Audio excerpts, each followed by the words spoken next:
And kayo na lang po ang mag-comment.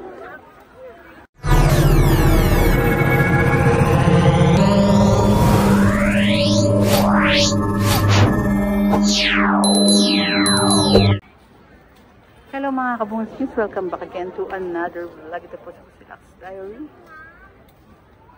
Hatid ang mukha ng balita. Lakarin lang po natin. Kaya po tayo mga kabungis. At ito po yung sitwasyon ngayong araw po dito sa may Quiapo, Manila.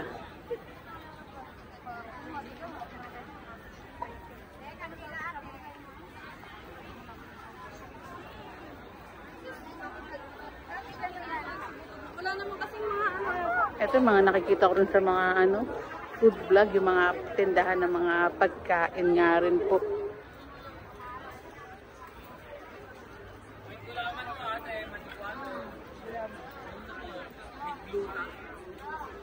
Magic water with gluta. Kung maalala nyo po, itong lugar na ito dito sa may Carriedo, if I'm not mistaken, wala po mga vendor po dito sa gitna. Maluwag na maluwag kang makakalakad. Hindi ko lang alam kung anong usapin po dito. Bakit Manila update po ang dami pong vendor at bakit mga vendor nga rin po ay nasa gitna na nga rin po. Kahit ako natatanong bakit nga kaya sa tagal na po natin hindi nakakapunta sa lugar na ito. Kung maaalala nyo, kiniklearing nga rin po itong lugar na to. Massive clearing operation. Yung mga vendor po, wala po sa gitna. Then, may mga line po na ibinibigay po sa kanila kung hanggang saan sila. At kung ito po, ngayon na nakikita po natin, hindi ko po alam. At hindi ko rin po masasagot kung bakit may mga vendor na rin po sa gitna. Kaya lakarin na lang po natin at ipakita ko sa inyo ito pong sitwasyon po dito sa may Carriedo.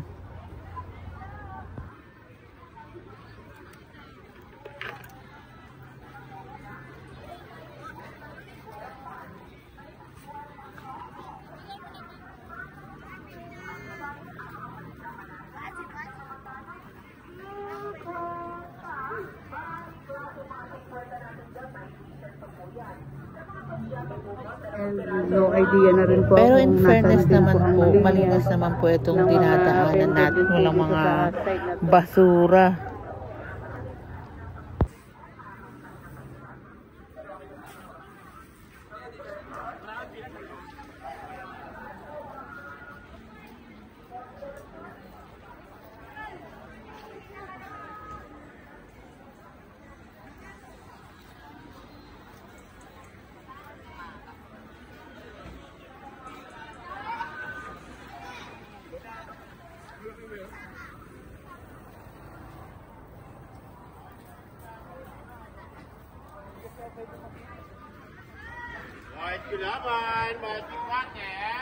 Dito sa may Quiapo, dito yung mga pupunta yung mga sikat na vlogger para i-vlog din yung mga bagong mga tindahan ng mga pagkain.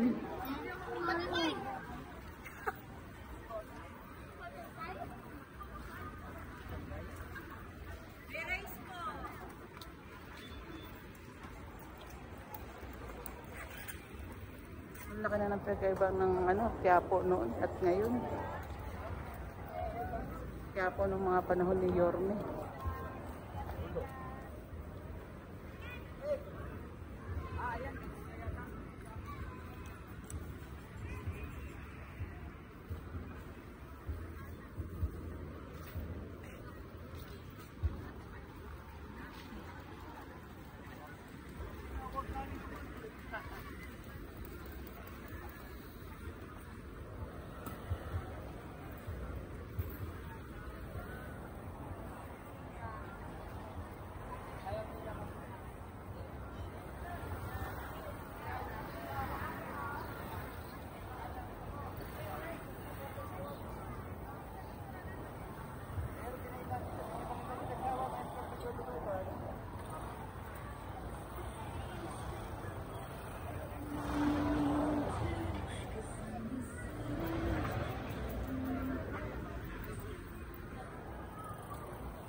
Grabe, ang daming tao dito. Ang dami ring vendor.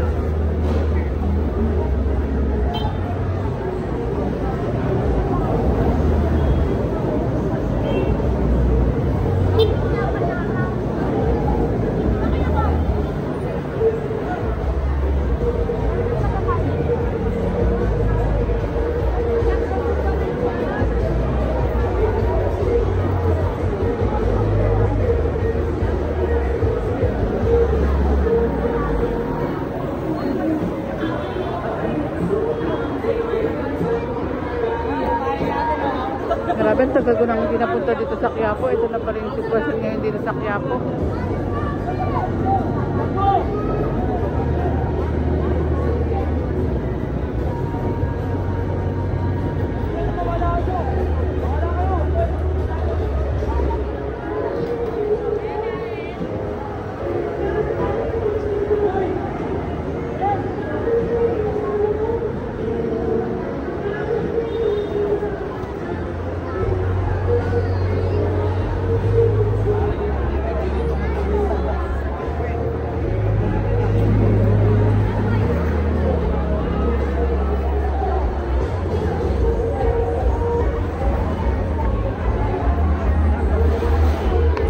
Umaambon na. Eh, tingnan natin dahil sa umaambon na kung anong gagawin ng mga vendor po dito sa gitna din.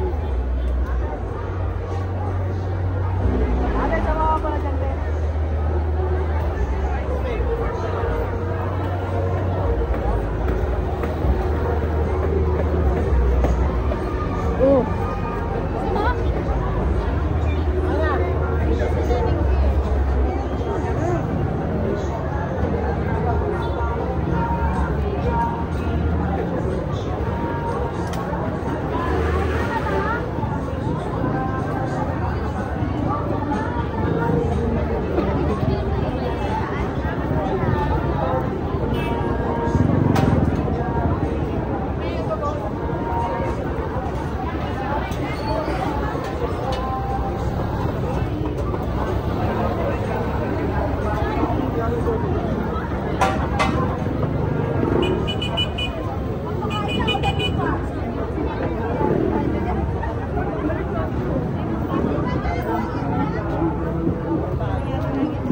Balik muna tayo dahil sa umaambon na po. Kailangan kong makapunta at makasilong.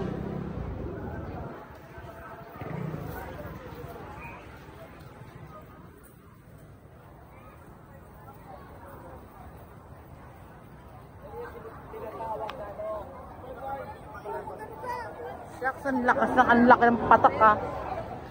Oops!